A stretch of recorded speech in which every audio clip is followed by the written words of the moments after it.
El padre Paul Kramer, el mayor especialista de las apariciones de Fátima aún vivo, ha vuelto a hablar tras años de silencio. Desde su retiro en Irlanda, reveló lo que él considera la clave más trascendental de toda la historia moderna de la Iglesia: el tercer secreto de Fátima. Y lo que dice no es especulación ni teoría, es el resultado de una vida entera dedicada a investigar lo que la Virgen reveló en Fátima y lo que el mundo se negó a escuchar. Aquí te mostraremos lo que el padre Kramer reveló sobre las consecuencias de las profecías de Fátima para nuestro tiempo. Y te aseguro que te sorprenderá.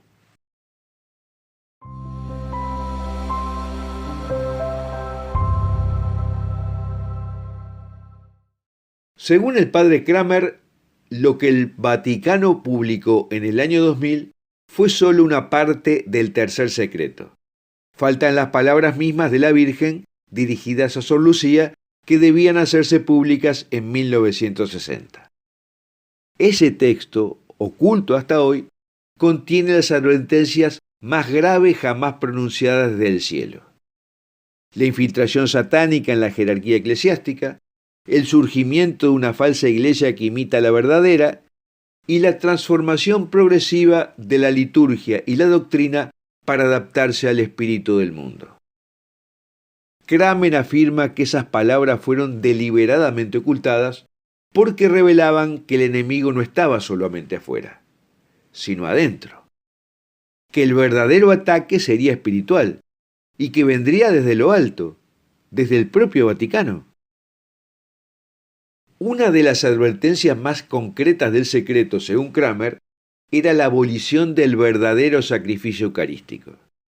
La liturgia, explica, fue el primer campo de batalla. Desde 1929, la masonería avanzó en una reforma que no solo cambiaría formas, sino que debilitaría el sentido del misterio, el carácter propiciatorio de la misa y la centralidad de la adoración a Dios. Y el resultado fue un culto centrado en el hombre, cada vez más desprovisto de lo sobrenatural. Kramer asegura que lo que vemos hoy en muchas celebraciones es el desenlace de esa operación. Liturgias que ya no tienen a Cristo como centro, símbolos vaciados e incluso ritos mezclados con elementos paganos. Se trata, dice, de una nueva religión que conserva apariencias católicas, pero que ya no transmite la gracia ni prepara para la salvación. Pero la falsa iglesia no actúa sola. Va de la mano de un sistema político global que Kramer identifica claramente con el orden del anticristo.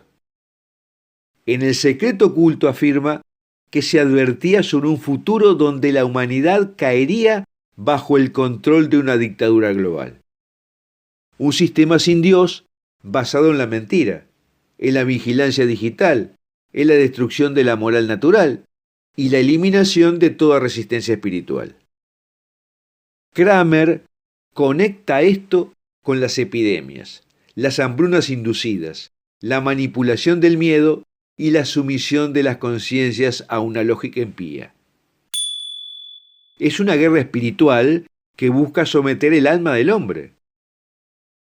Kramer dice que muchas de las crisis sanitarias y alimentarias que ya hemos vivido y las que están por venir no serían accidentales. Según él, forman parte de un proceso orquestado para debilitar física, económica y espiritualmente a la población, eliminar resistencias y someter a los pueblos a un estado de dependencia permanente. Las hambrunas no serán resultado de escasez natural, sino de planificación y colapso inducido. Este nuevo orden, dice, es el castigo anunciado por la Virgen. Un mundo sin verdad, gobernado por quienes odian a Cristo. Y uno de sus pilares es el control digital. Kramer advierte que estamos siendo conducidos a una estructura mundial donde todo estará registrado, vigilado y condicionado. Las opiniones, la salud, la religión, las finanzas. El objetivo último es suplantar la libertad interior con una obediencia total al sistema. Y uno de los ejes centrales del mensaje de Fátima fue Rusia. Y en esto Kramer es contundente. La consagración pedida por el cielo en 1929 no fue realizada como debía. Jesús mismo, en 1931, se apareció a Sor Lucía para advertir que el Vaticano estaba actuando como el rey de Francia, que en 1689 había ignorado el pedido de consagrar la nación a su Sagrado Corazón. Y 100 años después, la Revolución Francesa lo llevó a la guillotina. Esa misma lógica, dice Kramer, se aplicará a la Iglesia. Y como no se obedeció, Rusia, en lugar de convertirse, fue usada como instrumento del castigo. Primero con el comunismo, luego con el ateísmo cultural que contaminó Occidente. Pero aún falta la fase final. Kramer sostiene que Rusia será el látigo de Dios para purificar a las naciones tal como Asiria lo fue en el Antiguo Testamento. Es una acción divina permitida para castigar la desobediencia. Y aquí añade un punto clave. Según el pedido de la Virgen, la consagración debía ser realizada por el Papa en unión con todos los obispos del mundo, mencionando específicamente a Rusia en una ceremonia pública y solemne. Esta precisión fue ignorada durante décadas. Kramer aclara que Juan Pablo II hizo una consagración en 1984, pero sin mencionar Rusia, y sin la plena colaboración episcopal. Por eso dice, aunque trajo gracias parciales, no detuvo los castigos anunciados. Y entonces Kramer introduce un dato profético de altísima relevancia, el año 2031. Si Jesús pidió en 1931 la consagración de Rusia y advirtió que de no cumplirse vendría un castigo como el del rey de Francia, entonces el centenario marca un punto de no retorno. 100 años de paciencia divina podrían terminar en una purificación sin precedentes.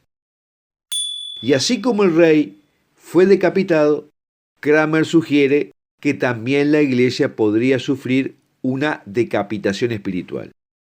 La pérdida de su cabeza visible, el Papa, ya sea por persecución, cisma o apostasía. Y en ese contexto, todo el drama eclesial actual, confusión doctrinal, crisis moral, destrucción litúrgica, sería solo la antesala de un golpe mucho más profundo que podría ocurrir alrededor del año 2031. No como una fecha exacta, pero sí como el cumplimiento del patrón profético anunciado por Cristo. Kramer trae también a colación un testimonio sorprendente, atribuido al Padre Pío en los años 60, que los niños nacidos alrededor de 1952 verían el triunfo del Inmaculado Corazón. Esa generación está viva hoy, y sus miembros ya son ancianos. Si el Padre Pío tenía razón, entonces estamos en los umbrales del gran desenlace. Kramer ve aquí un signo de esperanza. El triunfo llegará. La Virgen no perdió. Solo está permitiendo que el mal se despliegue hasta su límite para luego intervenir con poder. Y ese momento está cerca. A lo largo de la entrevista, Kramer conecta a Fátima con otras revelaciones que confirman el mismo mensaje. Habla de la Virgen del Buen Suceso en Quito, que anunció una gran crisis en la Iglesia en el siglo XX, seguida por la llegada de un gran Papa restaurador. Menciona a la beata Elena Hielo, que profetizó una invasión rusa en Europa y una guerra nuclear que cambiará el rostro del mundo. Y también cita a San Cesario de Arles, quien habría dicho que Israel provocará su propia destrucción con un crimen gravísimo en el marco de una guerra mundial. Kramer no afirma fechas, pero destaca que todo parece converger en nuestro horizonte de tiempo. Finalmente, el padre Kramer introduce una clave teológica. El castigo no es un acto de venganza, sino de purificación. Es como una cirugía, dolorosa pero necesaria. Según múltiples profecías que él estudió, llegará un momento en que el mundo será sumido en oscuridad. Los famosos 3 días de oscuridad, anunciados por videntes como Ana María Taigi. Durante ese tiempo, Dios eliminará a los impíos y purificará la tierra. Y después de esa purga vendrá la restauración. Será el tiempo del reinado del Inmaculado Corazón, cuando Cristo será adorado públicamente y la verdad recobre su lugar en el mundo. Bueno, hasta aquí la proyección de las profecías de Fátima para nuestro tiempo que reveló el padre Kramer saliendo de su retiro. Ahora, si te gustó esto que contamos, marca que te gusta este video y compártelo con tus amigos. Y si aún no lo has hecho, suscríbete al canal activando la campanita en todas, así no te pierdes nuestros videos. Y si quieres apoyar las investigaciones del equipo de este canal católico, puedes hacerlo a través de Patreon o desde YouTube. Y me gustaría preguntarte si crees que tú verás el triunfo del Inmaculado Corazón de María o tienes dudas. Que Dios te bendiga y te conserve en la fe.